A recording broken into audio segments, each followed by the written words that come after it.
A break in the clouds and weak winter sunlight briefly shines on Marlow in southern England. It's enough to sustain a quiet revolution here.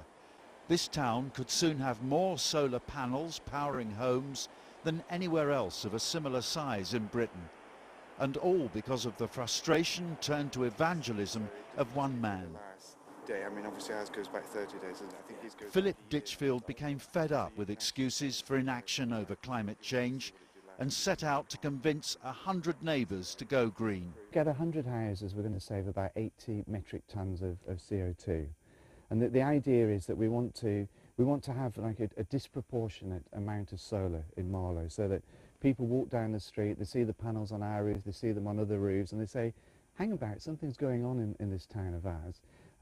You know, I didn't think solar power was possible. Well, it clearly is. Well, it's one of the coldest days of the year so far, and not much sunshine around either. So you might think plans to build more solar panels in a climate like Britain's would be doomed to failure. But the people behind the project here think they can make a real difference and send a message to the rest of the country. Because of financial rebates for solar converts, householders reckon they can recoup their outlay after 10 years. And the more people who join the scheme, the more economically sound it becomes. When the sun really shines, the homes put power back into the national grid for everything from central heating to hot water.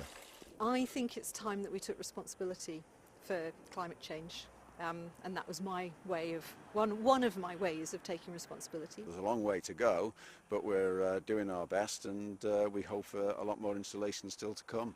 As leaders argue in Mexico over tackling climate change, the people of Marlow believe they're shining a solar beacon for a greener future. Tim Friend, Al Jazeera, Marlow, southern England.